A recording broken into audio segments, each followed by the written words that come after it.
Good morning, good morning, good morning, you all. Pastor Kellen Brooks here, and it is time for us to read through the Bible. We're starting in the book of Genesis, the book of beginnings. Genesis chapter 16 is where we're at today. Let me give you a moment just to come on in, and then we will get started.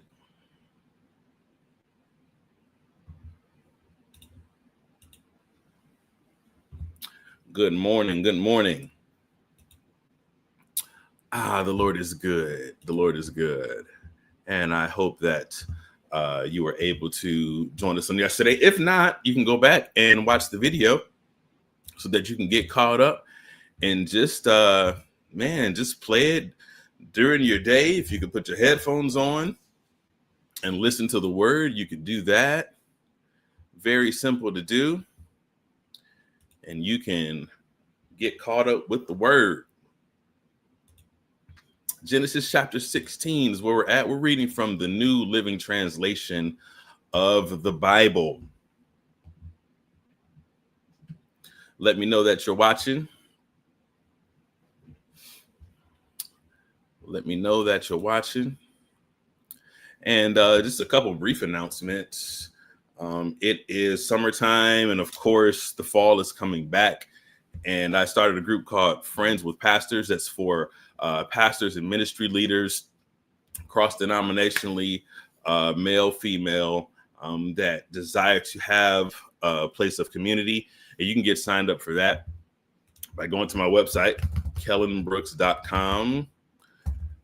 I'll put it in the comments there, kellenbrooks.com. You can sign up there. There's a link that you can click to give your email. And I would love to have you. It's been a blessing to many pastors and leaders. And maybe you're not a pastor, but you think that your pastor would enjoy this. So I encourage you to send the information to your pastor so that they can be a part of this and benefit from the fellowship as well. All righty, we're going to go ahead and get started. So Lord, we thank you for your word, and show us wonderful things out of your word so that we may grow thereby, in Jesus' name. All right, Genesis chapter 16, starting at verse number 1, New Living Translation of the Bible. Now Sarai, Abram's wife, had not been able to bear children for him, but she had an Egyptian servant named Hagar. So Sarai said to Abram, "The Lord has prevented me from having children. Go and sleep with my servant. Perhaps I can have children through her." And Abram agreed with Sarai's proposal. So Sarai, Abram's wife, took Hagar, the Egyptian servant, and gave her to Abram as a wife. This happened 10 years after Abram had settled in the land of Canaan. So Abram had sexual relations with Hagar, and she became pregnant. But when Hagar knew she was pregnant, she began to treat her mistress Sarai with contempt. Then Sarai said to Abram, "This is all your fault. I put my servant in your arms, but now that she's pregnant, she treats me with contempt. The Lord will show you who's wrong, you or me." Abram replied, "Look, she is your servant, so deal with her as you see fit." Then Sarai treated Hagar so harshly that she finally ran away. The angel of the Lord found Hagar beside a spring of water in the wilderness along the road to Shur. The angel said to her, "Hagar, Sarai's servant, where have you come from, and where are you going?"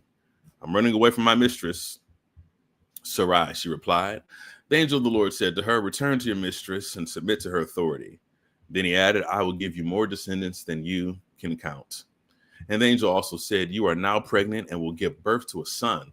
You are to name him Ishmael, which means God hears. For the Lord has heard your cry of distress. The son of yours will be a wild man, as untamed as a wild donkey. He will raise his fist against everyone, and everyone will be against him. Yes, he will live in open hostility against all his relatives." Thereafter, Hagar used another name to refer to the Lord who had spoken to her. She said, "You are the God who sees me." She also said, "Have I truly seen the one who sees me?" So that well was named Bir Lahairoi, which means well of the living one who sees me. It can still be found between Kadesh and Bered. So Hagar gave Abram a son, and Abram named him Ishmael. Abram was 86 years old when Ishmael was born. Genesis chapter 17. When Abram was 99 years old, the Lord appeared to him and said, I am El Shaddai, God Almighty. Serve me faithfully and live a blameless life. I will make a covenant with you by which I will guarantee to give you countless descendants. As Abraham fell face down on the ground, God said to him, this is my covenant with you. I will make you the father of a multitude of nations. What's more, I'm going to change your name. It will no longer be Abram. Instead, you will be called Abraham, for you will be the father of many nations. I will make you extremely fruitful. Your descendants will become many nations, and kings will be among them. I will confirm my covenant with you and your descendants after you, from generation to generation. This is the everlasting covenant. I will always be your God, the God of your descendants after you, and I will give the entire land of Canaan, where you now live as a foreigner, to you. And your descendants, it will be their possession forever, and I will be their God. Then God said to Abraham, your responsibility is to obey the terms of the covenant. You and all your descendants have this continual responsibility. This is the covenant that you and your descendants must keep. Each male among you must be circumcised. You must cut off the flesh of your foreskin as a sign of the covenant between me and you.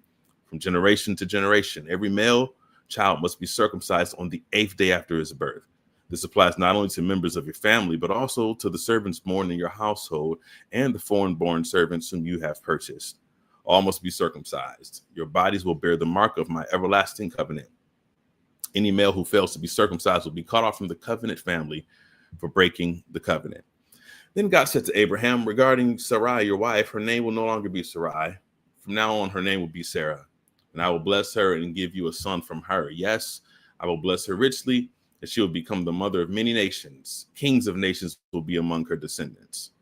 Then Abraham bowed down to the ground, but he laughed to himself in disbelief. How could I become a father at the age of 100, he thought.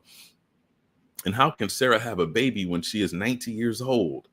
So Abraham said to God, may Ishmael live under your special blessing.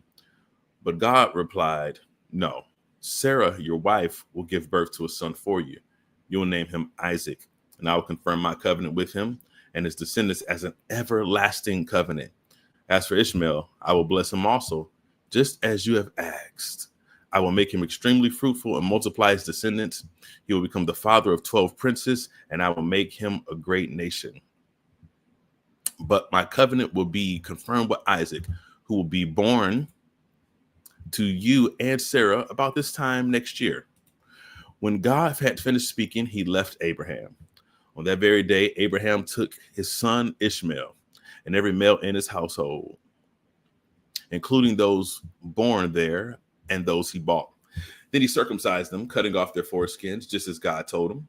Abram was 99 years old when he was circumcised, and Ishmael, his son, was 13. Both Abraham and his son Ishmael were circumcised on the same day, along with all the other men and boys of the household.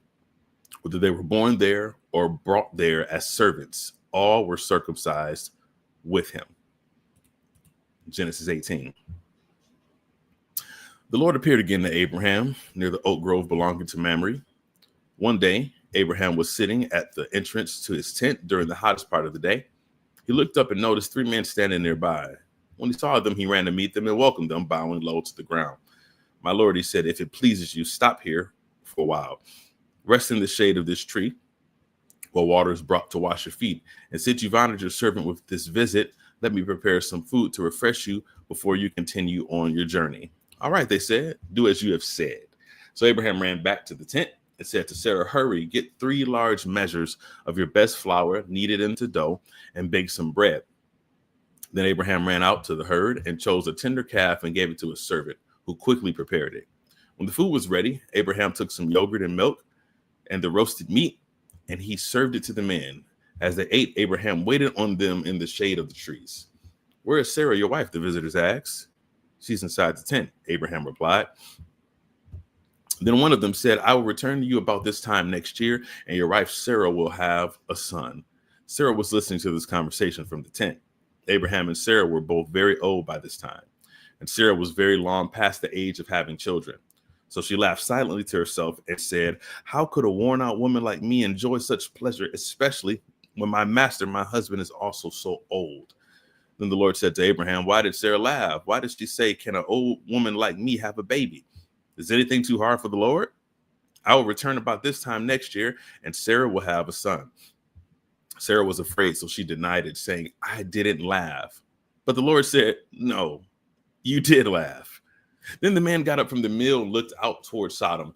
As they left, Abraham went with them to send them on their way. Should I hide my plan from Abraham, the Lord asked? For Abraham will certainly become a great and mighty nation, and all the nations of the earth will be blessed through him. I have singled him out so that he will direct his sons and their families to keep the way of the Lord by doing what is right and just. Then I will do for Abraham all that I have promised. So the Lord told Abraham, I have heard a great outcry from Sodom and Gomorrah because their sin is so flagrant. I'm going down to see if their actions are as wicked as I have heard. If not, I want to know. The other men turned and headed toward Sodom, but the Lord remained with Abraham. Abraham approached him and said, will you sweep away both the righteous and the wicked? Suppose you find 50 righteous people living there in the city. Will you still sweep it away and not spare it for their sakes? Surely you wouldn't do such a thing, destroying the righteous along with the wicked. Why? You should be treating the righteous and the wicked exactly the same. Surely you wouldn't do that. Should not the judge of all the earth do what is right? The Lord replied, if I find 50 righteous people in Sodom, I will spare the entire city for their sake. Then Abraham spoke again. Since I have begun, let me speak further to my Lord, even though I am but dust and ashes. Suppose there are only 45 righteous people rather than 50. Will you destroy the whole city for lack of 5? And the Lord said, I will not destroy it if I find 45 righteous people there. Then Abraham pressed his request further. Suppose there are only 40. And the Lord replied, I will not destroy it for the sake of the 40. Please don't be angry with me, my Lord, Abraham pleaded. Let me speak. Suppose only 30 righteous people are found. And the Lord replied, I will not destroy it if I find 30. Then Abraham said, since I have dared to speak to the Lord, let me continue. Suppose there are only 20. And the Lord replied, then I will not destroy it for the sake of the 20. Finally, Abraham said, Lord, please don't be angry with me if I speak one more time. Suppose only 10 are found there. And the Lord replied, then I will not destroy it for the sake of the 10. When the Lord had finished this conversation with Abraham, he went on his way, and Abraham returned to his tent. Genesis 19. That evening, the two angels came to the entrance of Sodom. Lot was sitting there when he saw them. He stood up to meet them. Then he welcomed them and bowed his face to the ground.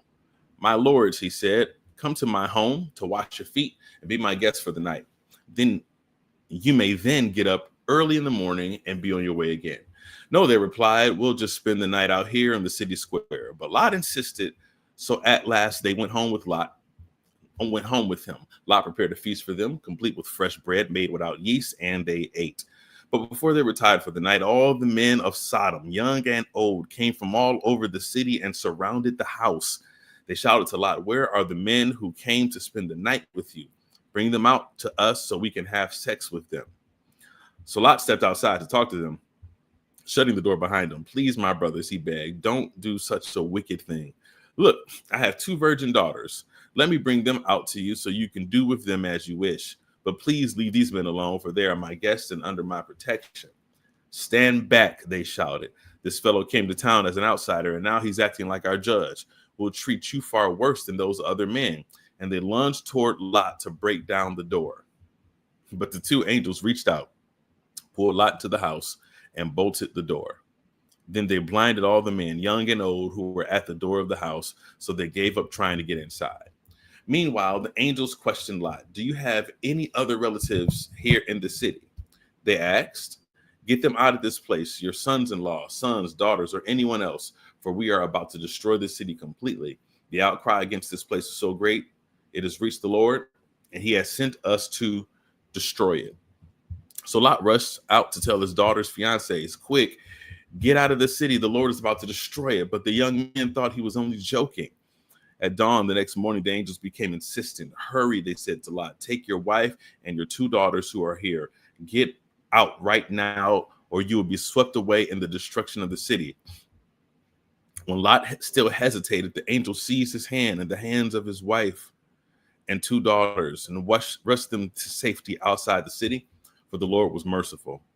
When they were safely out of the city, one of the angels ordered, run for your lives and don't look back or stop anywhere in the valley. Escape to the mountains or you will be swept away. Oh no, my Lord, Lot begged, you have been so gracious to me and saved my life. You have shown such great kindness, but I cannot go to the mountains. Disaster would catch up to me there, and I would soon die. See, there was a small village nearby. Please let me go there instead. Don't you see how small it is? Then my life will be saved." "All right," the angel said, "I will grant you your request. I will not destroy the little village, but hurry, escape to it, for I can do nothing until you arrive there." This explains why that village was known as Zoar, which means little place. Lot reached the village just as the sun was rising over the horizon. Then the Lord rained down fire and burning sulfur from the sky on Sodom and Gomorrah. He utterly destroyed them along with the other cities and villages of the plain, wiping out all the people and every bit of vegetation. But Lot's wife looked back as she was following behind him, and she turned into a pillar of salt. Abraham got up early that morning and hurried out of the place where he stood in the Lord's presence.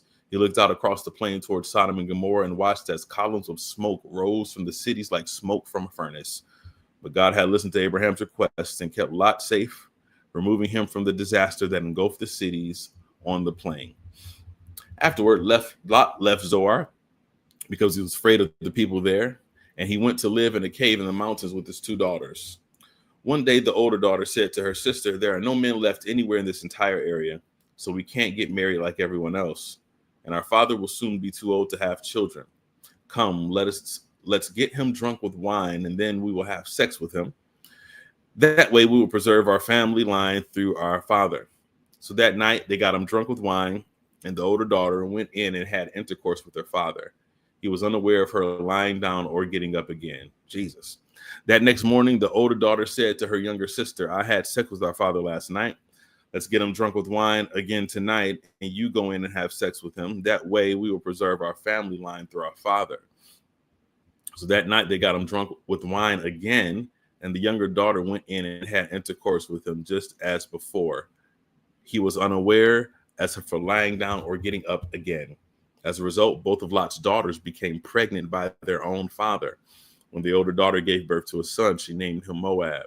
He became the ancestor of the nation now known as the Moabites. When the younger daughter gave birth to a son, she named him Ben-Ami.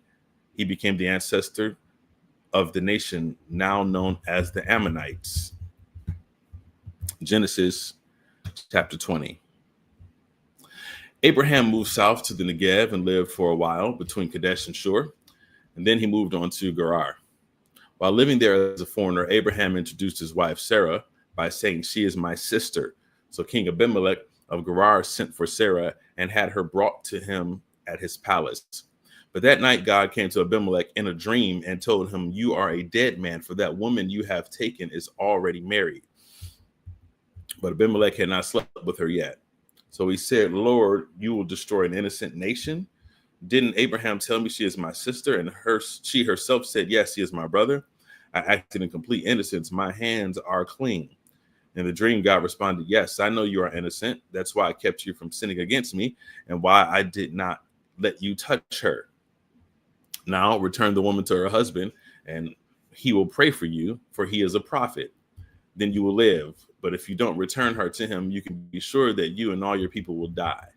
Abimelech got up early the next morning and quickly called all the servants together. When he told them what had happened, his men were terrified. Then Abimelech called for Abraham. "What have you done to us?" he demanded. "What crime have I committed that deserves treatment like this, making me and my kingdom guilty of this great sin? No one should ever do what you have done. Whatever possessed you to do such a thing?" Abraham replied, "I thought, this is a godless place. They will want my wife and kill me to get her. And she really is my sister, for we both have the same father, but different mothers. And I married her. When God called me to leave my father's home and to travel from place to place, I told her, 'Do me a favor. Wherever we go, tell the people that I'm your brother.' Then Abimelech took some of his sheep and goats, cattle and male and female servants, and he presented them to Abraham.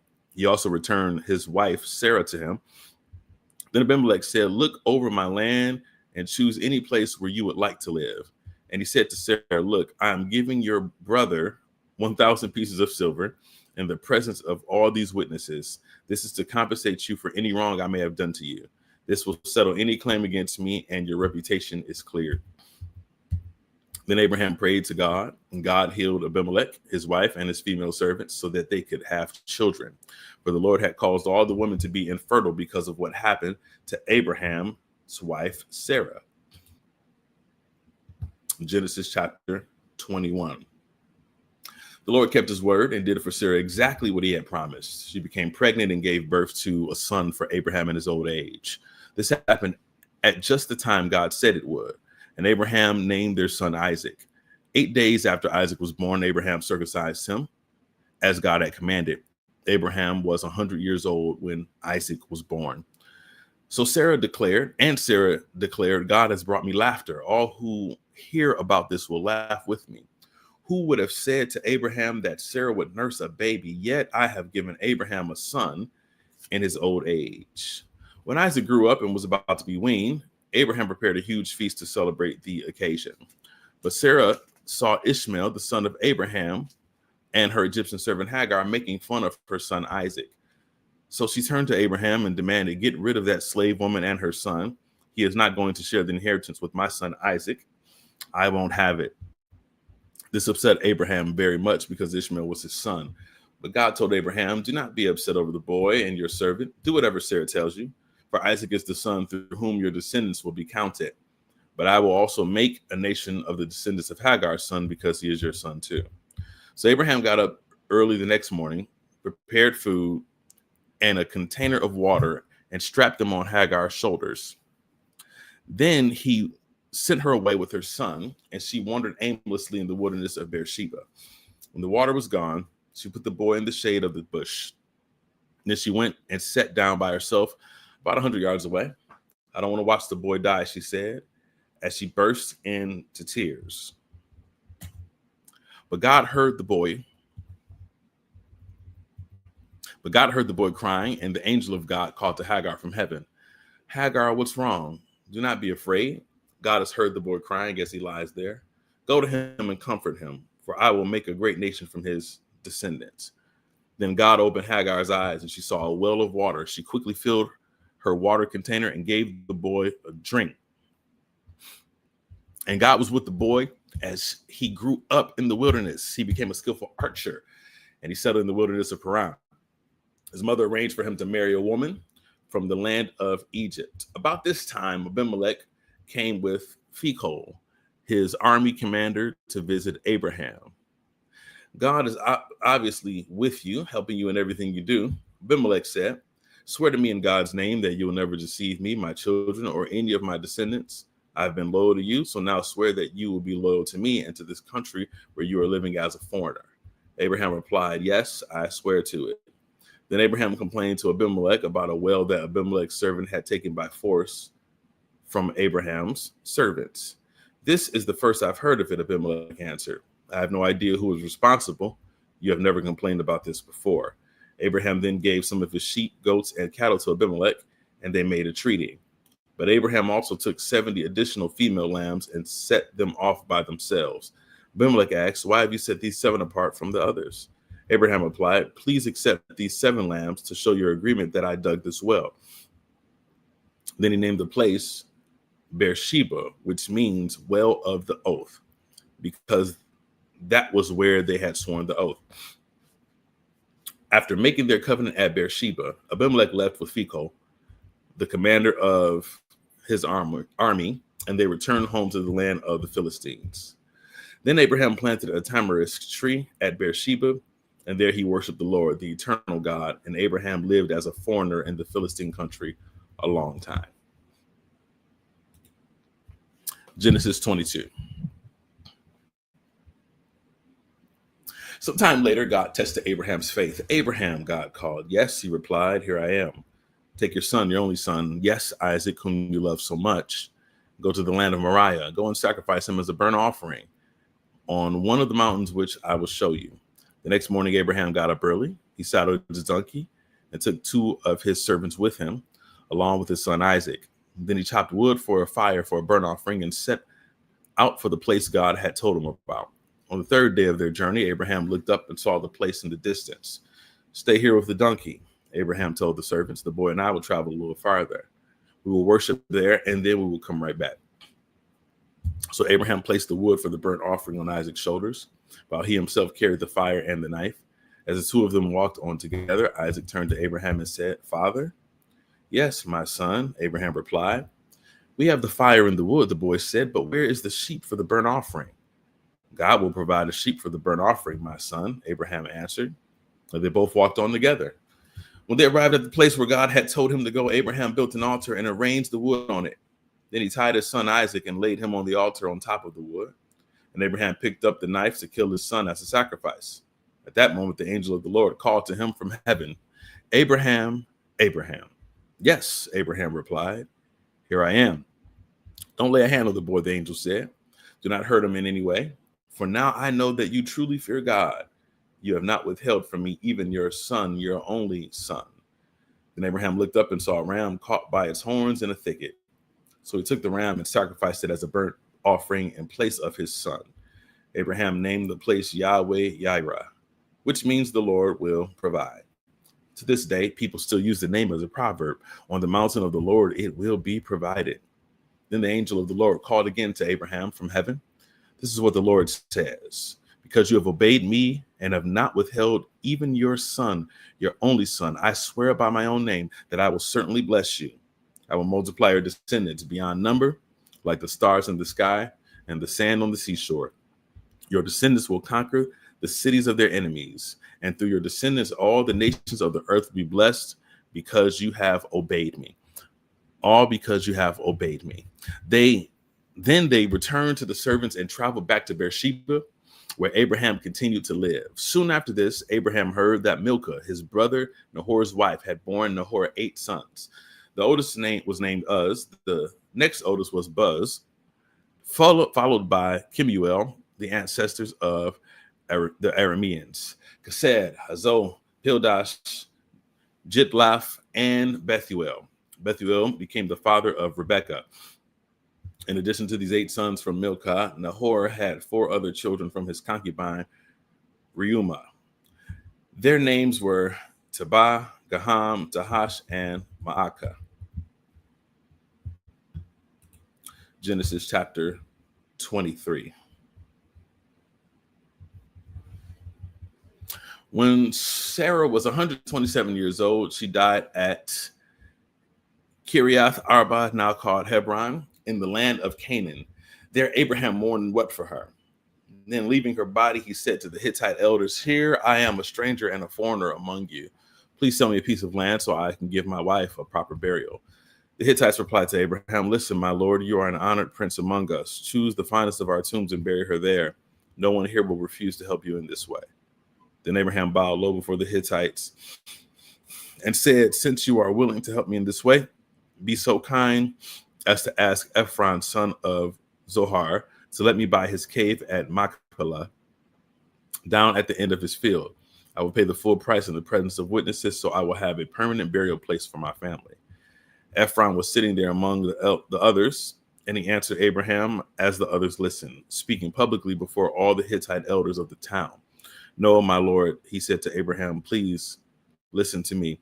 I will give you the field and the cave here in the presence of my people. I give it to you. Go and bury your dead. Abraham again bowed low before the citizens of the land, and he replied to Ephron as everyone listened, no, listen to me. I will buy it from you. Let me pay the full price for the field so I can bury my dead there. Ephron answered Abraham, my lord, please listen to me. This land is worth 400 pieces of silver, but what is that between friends? Go and bury your dead. So Abraham agreed to Ephron's price and paid the amount he had suggested, 400 pieces of silver, weighed according to the market standard. The Hittite elders witnessed the transaction. So Abraham bought the plot of land belonging to Ephron at Machpelah near Mamre. This included the field itself, the cave that was in it, and all the surrounding trees. It was transferred to Abraham as his permanent possession in the presence of the Hittite elders at the city gate. Then Abraham buried his wife Sarah there in Canaan, in the cave of Machpelah near Mamre, also called Hebron. So the field and the cave were transferred from the Hittites to Abraham for use as a permanent burial place. Genesis 24. Abraham was now a very old man, and the Lord had blessed him in every way. One day Abraham said to his closest servant, the man in charge of his household, take an oath by putting your hand under my thigh. Swear by the Lord, the God of heaven and earth, that you will not allow my son to marry one of these local Canaanite women. Go instead to my homeland, to my relatives, and find a wife there for my son Isaac. The servant asked, but what if I can't find a young woman who is willing to travel so far from home? Should I then take Isaac there to live among your relatives in the land you came from? No, Abraham responded. Be careful never to take my son there. For the Lord, the God of heaven, who took me from my father's house and my native land, solemnly promised to give this land to my descendants. He will send his angel ahead of you, and he will see to it that you find a wife there for my son. If she is unwilling to come back with you, then you are free from this oath of mine. But under no circumstances are you to take my son there.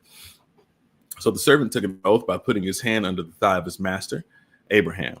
He swore to follow Abraham's instruction. Then he loaded 10 of Abraham's camels with all kinds of expensive gifts from his master, and he traveled to distant Aram Naharaim. There he went to the town where Abraham's brother Nahor had settled. He made the camels kneel beside a well just outside the town. It was evening, and the women were coming out to draw water. O Lord God of my master Abraham, he prayed, please give me success today and show unfailing love to my master Abraham. See, I am standing here beside this spring, and the young women of the town are coming out to draw water. This is my request. I will ask one of them, please give me a drink from your jug. If she says yes, have a drink, and I will water your camels too. Let her be the one you have selected as Isaac's wife. This is how I will know that you have shown unfailing love to my master. Before he had finished praying, he saw a young woman named Rebekah coming out with her water jug on her shoulder. She was the daughter of Bethuel, who was the son of Abraham's brother Nahor and his wife Milcah. Abraham was very beautiful and old enough to be married, but she was still a virgin. She went down to the spring, filled her jug, and came up again. Running over to her, the servant said, please give me a little drink of water from your jug. Yes, my lord, she answered, have a drink. And she quickly lowered her jug from her shoulder and gave him a drink. When she had given him a drink, she said, I'll draw water for your camels too, until they have had enough to drink. So she quickly emptied her jug into the watering trough and ran back to the well to draw water for all his camels. The servant watched her in silence, wondering whether or not the Lord had given him success in his mission. Then at last, when the camels had finished drinking, he took out a gold ring for her nose and 2 large gold bracelets for her wrists. Whose daughter are you? He asked. And please tell me, would your father have any room to put us up for the night? I'm the daughter of Bethuel, she replied. My grandparents are Nahor and Milcah. Yes, we have plenty of straw and feed for the camels, and we have room for guests. The man bowed low and worshiped the Lord. Praise the Lord, the God of my master Abraham. He said, the Lord has shown unfailing love and faithfulness to my master, for he has led me straight to my master's relatives. The young woman ran home to tell her family everything that had happened. Now, Rebekah had a brother named Laban who ran out to meet the man at the spring. He had seen the nose ring and the bracelets on his sister's wrists and had heard Rebekah tell what the man had said. So he rushed out to the spring where the man was still standing beside his camels. Laban said to him, come and stay with us. You who are blessed by the Lord. Why are you standing here outside of the town when I have a room all ready for you and a place prepared for the camels? So the man went home with Laban, and Laban unloaded the camels, gave them straw for their bedding, fed them, and provided water for the man and the camel drivers to wash their feet. Then food was served. But Abraham's servant said, I don't want to eat until I have told you I have come. All right, Laban said, tell us. I'm Abraham's servant, he explained. The Lord has greatly blessed my master. He has become a wealthy man. The Lord has given him flocks of sheep and goats, herds of cattle, a fortune in silver and gold, and many male and female servants, and camels and donkeys. When Sarah, my master's wife, was very old, she gave birth to my master's son, and my master has given him everything he owns. And my master made me take an oath. He said, do not allow my son to marry one of these local Canaanite women. Go instead to my father's house, to my relatives, and find a wife there for my son. But I said to my master, what if I can't find a young woman who is willing to go back with me? He responded, the Lord in whose presence I have lived will send his angel with you and will make your mission successful. Yes, you must find a wife for my son from among my relatives, from my father's family. Then you will have fulfilled your obligation. But if you go to my relatives and they refuse to let her go with you, you'll be free from my oath. So today, when I came to the spring, I prayed this prayer. O Lord, God of my master, Abraham, please give me success on this mission. See, I am standing here beside the spring. This is my request. When a young woman comes to draw water, I will say to her, please give me a little drink of water from your jug. If she says yes, have a drink, and I will draw water for your camels too. Let her be the one you have selected to be the wife of my master's son. Before I had finished praying in my heart, I saw Rebekah coming out with her water jug on her shoulder. She went down to the spring and drew water, so I said to her, "Please give me a drink." She quickly lowered her jug from off her shoulder and said, "Yes, have a drink, and I will water your camels too." So I drank, and then she watered the camels. Then I asked, "Whose daughter are you?" She replied, "I'm the daughter of Bethuel, and my grandparents are Nahor and Milcah." So I put the ring on her nose and the bracelets on her wrists. And I bowed low and worshiped the Lord. I praised the Lord, the God of my master Abraham, because he had led me straight to my master's niece to be his son's wife. So tell me, will you or won't you show unfailing love and faithfulness to my master? Please tell me yes or no, and then I'll know what to do next. Then Laban and Bethuel replied, "The Lord has obviously brought you here, so there's nothing we can say. Here's Rebekah, take her and go. Yes, let her be the wife of your master's son, as the Lord has directed."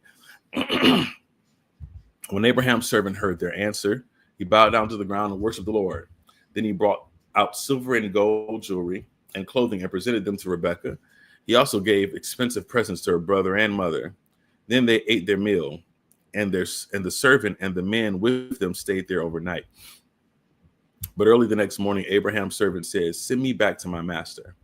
But we want Rebekah to stay with us at least 10 days. Her brother and mother said, "Then she can go." But he said, "Don't delay me. The Lord has made my mission successful. Now send me back so I can return to my master." Well, they said, "We'll call Rebekah and ask her what she thinks." So they called Rebekah. "Are you willing to go with this man?" they asked her.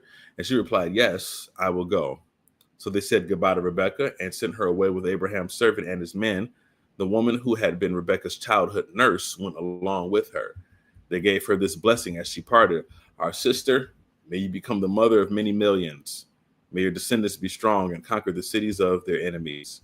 Then Rebekah and her servant girls mounted the camels and followed the man. So Abraham's servant took Rebekah and went on his way. Meanwhile, Isaac, whose home was in the Negev, had returned from Beer Lahairoi. One evening, as he was walking and meditating in the fields, he looked up and saw the camels coming. When Rebekah looked up and saw Isaac, she quickly dismounted from her camel. "Who is that man walking through the fields to meet us?" she asked the servant, and he replied, "It is my master." So Rebekah covered her face with her veil. Then the servant told Isaac everything he had done. And Isaac brought Rebekah to his mother Sarah's tent, and she became his wife. He loved her deeply, and she was a special comfort to him after the death of his mother. Genesis 25. Just a couple more chapters. Abraham married another woman whose name was Keturah. She gave birth to Zimran, Jokshan, Medan, Midian, Ishbak, and Shua. Jokshan was the father of Sheba and Dedan. Dedan's descendants were the Ashurites, Letushites, and Lumites. Midian's sons were Ephah, Epher, Hanak, Abida, and Ildaah.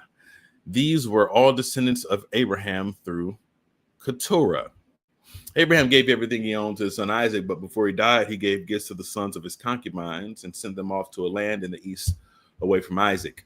Abraham lived for 175 years, and he died at a ripe old age. Having lived a long and satisfying life, he breathed his last and joined his ancestors in death.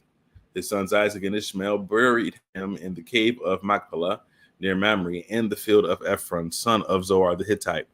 This was the field Abraham had purchased from the Hittites, where he had buried his wife Sarah. After Abraham's death, God blessed his son Isaac, who settled near Beer Lahairoi in the Negev. This is the account of the family of Ishmael, the son of Abraham, through Hagar, Sarah's Egyptian servant. Here is the list by their names and clans of Ishmael's descendants. The oldest was Nebaioth, followed by Kedar, Adbeel, Mibsam, Mishma, Duma, Massa, Hadad, Tema, Jetur, Naphish, and Kedema. These 12 sons of Ishmael became the founders of 12 tribes named after them, listed according to the places they settled and camped. Ishmael lived for 137 years, then he breathed his last and joined his ancestors in death. Ishmael's descendants occupied the region from Havilah to Shur, which is east of Egypt, in the direction of Ashur. There they lived in open hostility toward all their relatives. This is the account of the family of Isaac, the son of Abraham. When Isaac was 40 years old, he married Rebekah, the daughter of Bethuel, the Aramean from Padan Aram, and the sister of Laban the Aramean. Isaac pleaded with the Lord on behalf of his wife because she was unable to have children. The Lord answered Isaac's prayer, and Rebekah became pregnant with twins, but the two children struggled with each other in her womb. So she went to ask the Lord about it. Why is this happening to me? She asked. The Lord told her, the sons in your womb will become two nations. From the very beginning, the two nations will be rivals. One nation will be stronger than the other, and your older son will serve your younger son. And when the time came to give birth, Rebekah discovered that she did indeed have twins. The first one was very red at birth and covered with thick hair like a fur coat. So they named him Esau. Then the other twin was born with his hand grasping Esau's heel. So they named him Jacob. Isaac was 60 years old when the twins were born. As the boys grew up, Esau became a skillful hunter. He was an outdoorsman, but Jacob had a quiet temperament, preferring to stay at home. Isaac loved Esau because he enjoyed eating the wild game Esau brought home, but Rebekah loved Jacob. One day when Jacob was cooking some stew, Esau arrived home from the wilderness, exhausted and hungry. Esau said to Jacob, I'm starved. Give me some of that red stew. This is how Esau got his other name, Edom, which means red. All right, Jacob replied, but trade me your rights as the firstborn son. Look, I'm dying of starvation, said Esau. What good is my birthright to me now? But Jacob said, first you must swear that your birthright is mine. So Esau swore an oath, thereby selling all his rights as the firstborn to his brother Jacob. Then Jacob gave Esau some bread and lentil stew. Esau ate the meal, then got up and left. He showed contempt for his rights as the firstborn. Genesis 26, our penultimate chapter for the day. A severe famine struck the land as it happened before in Abraham's time. So Isaac moved to Gerar, where Abimelech, king of the Philistines, lived. The Lord appeared to Isaac and said, do not go down to Egypt, but do as I tell you. Live here as a foreigner in this land, and I will be with you and bless you. I hereby confirm that I will give all these lands to you and your descendants, just as I solemnly promised Abraham your father. I will cause your descendants to become as numerous as the stars of the sky, and I will give them all these lands. And through your descendants, all the nations of the earth will be blessed. I will do this because Abraham listened to me and obeyed all my requirements, commanding decrees and instructions. Commands, decrees, and instructions. So Isaac stayed in Gerar. When the men who lived there asked Isaac about his wife Rebekah, he said, she is my sister. He was afraid to say she is my wife. He thought they would kill me to get her because she's so beautiful. But sometime later, Abimelech, king of the Philistines, looked out of his window and saw Isaac caressing Rebekah. Immediately, Abimelech called for Isaac and exclaimed, she is obviously your wife. Why did you say she is my sister? Because I was afraid someone would kill me to get her from me, Isaac replied. How could you do this to us? Abimelech exclaimed. One of my people might easily have taken your wife and slept with her, and you would have made us guilty of great sin.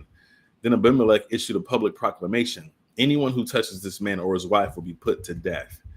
When Isaac planted his crops that year, he harvested 100 times more grain than he planted, for the Lord blessed him. He became a very rich man, and his wealth continued to grow. He acquired so many flocks and sheep and goats, herds of cattle, and servants that the Philistines became jealous of him. So the Philistines filled up all of Isaac's wells with dirt. There were the wells that had been dug by the servants of his father Abraham. Finally, Abimelech ordered Isaac to leave the country. Go somewhere else, he said, for you have become too powerful for us. So Isaac moved away to the Gerar Valley, where he set up their tents and settled down. He reopened the wells his father had dug, which the Philistines had filled in after Abraham's death. Isaac also restored the names Abraham had given them. Isaac's servants also dug in the Gerar Valley and discovered a well of fresh water. But then the shepherds from Gerar came and claimed the spring. This is our water, they said, and they argued over it with Isaac's herdsmen.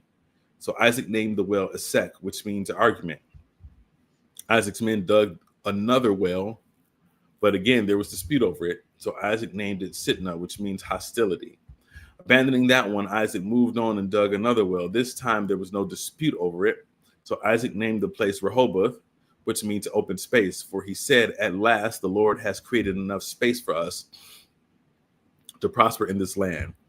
From there, Isaac moved to Beersheba, where the Lord appeared to him one night appeared to him on the night of his arrival. I am the God of your father Abraham. He said, do not be afraid, for I am with you and will bless you. I will multiply your descendants, and they will become a great nation. I will do this because of my promise to Abraham, my servant. Then Isaac built an altar there and worshiped the Lord. He set up his camp at that place, and his servants dug another well. Wow.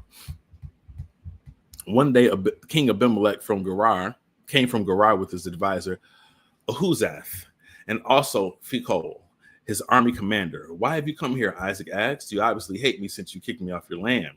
They replied, we can plainly see that the Lord is with you, so we want to enter into a sworn treaty with you. Let's make a covenant. Swear that you will not harm us, just as we have never troubled you. We have always treated you well, and we sent you away from us in peace. Now look, the Lord has blessed you. So Isaac prepared a covenant feast to celebrate the treaty, and they ate and drank together. Early the next morning, they each took a solemn oath not to interfere with each other. Then Isaac sent them home again, and they left him in peace. That very day, Isaac's servants came and told him about a new well they had dug. We found water, they exclaimed. So Isaac named the well Sheba, which means oath.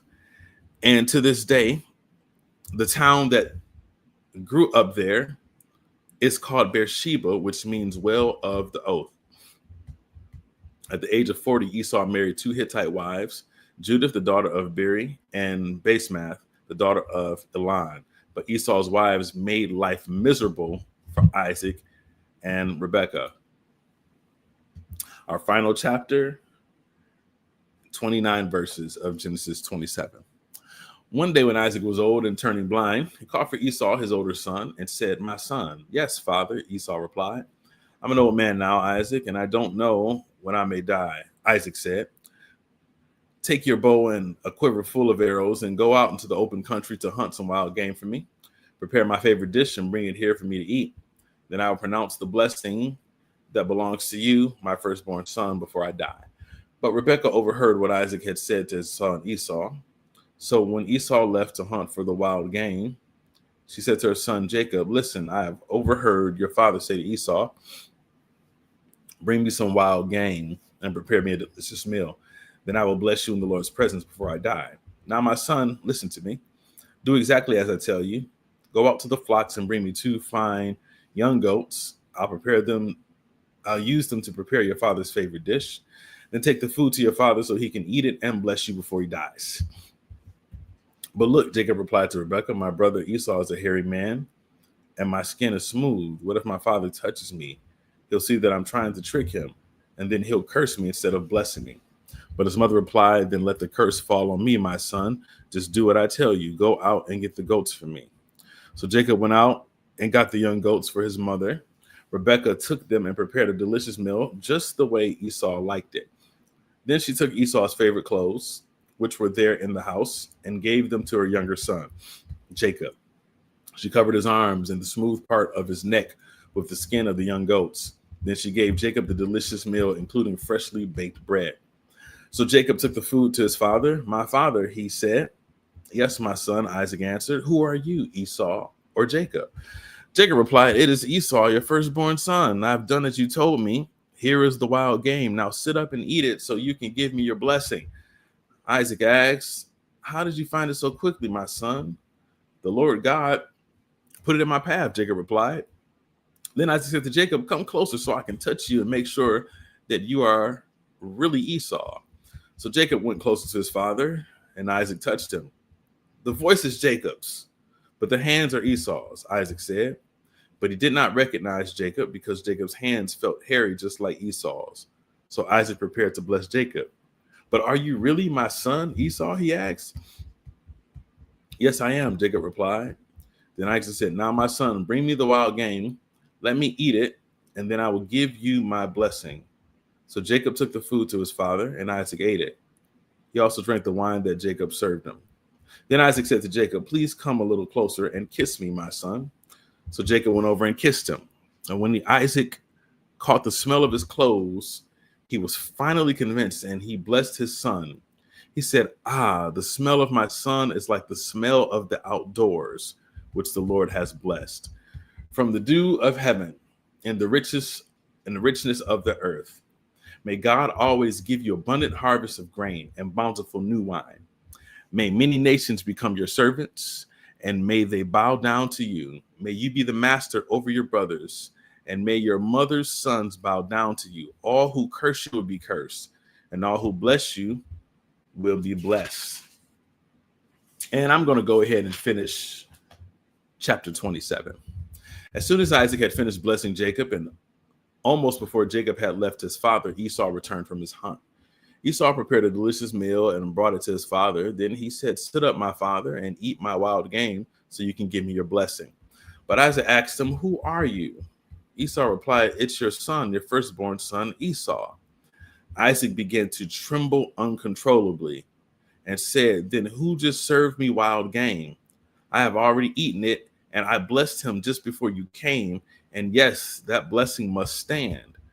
When Esau heard his father's words, he let out a loud and bitter cry. "Oh, my father, what about me? Bless me too," he begged. But Isaac said, "Your brother was here, and he tricked me. He has taken away your blessing." Esau exclaimed, "No wonder his name is Jacob, for now he has cheated me twice. First, he took my rights as the firstborn, and now he has stolen my blessing. Oh, haven't you saved even one blessing for me?" Isaac said to Esau, "I have made Jacob your master, and have declared that all his brothers will be his servants. I have guaranteed him an abundance of grain and wine. What is left for me to give you, my son?" Esau pleaded, "But do you have only one blessing? Oh, my father, bless me too." Then Esau broke down and wept. Finally, his father Isaac said to him, "You will live away from the richness of the earth, and away from the dew of the heaven above. You will live by your sword, and you will serve your brother. But when you decide to break free, you will shake his yoke from your neck." From that time on, Esau hated Jacob because their father had given Jacob the blessing. And Esau began to scheme, "I will soon be mourning my father's death. Then I will kill my brother Jacob." But Rebekah heard about Esau's plans. So she sent for Jacob and told him, "Listen, Esau is consoling himself by plotting to kill you. So listen carefully, my son. Get ready and flee to my brother Laban in Haran. Stay there with him until your brother cools off. When he calms down and forgets what you have done to him, I will send for you to come back. Why should I lose both of you in one day?" Then Rebekah said to Isaac, "I am sick and tired of these local Hittite women. I'd rather die than see Jacob marry one of them." The word of God for the people of God. Thanks be to God. We have read Genesis chapter 16 through chapter 27. And that is our reading for today. If you feel so compelled to sow into the ministry, 2 ways that you can be a blessing today. You can give, if you're watching for Philos Church, you can give electronically, $ Philos Church for Cash App, Zelle, info@philos.church. If you're watching for Pentecostal Temple, you can give as well. We'll put that on the screen for you as well. Scrolling at the bottom, you can text to give. Text MyPT Church to 77977. You can give online at the website, myptchurch.org. Use Zelle, info@ptchurch.net. And as always, you can mail in your gift as well. Thank you for watching today. If you missed it, watching later, go ahead and play it. And let's go through the Bible in 90 days. God bless you all, and we'll see you soon. Thank you for watching today.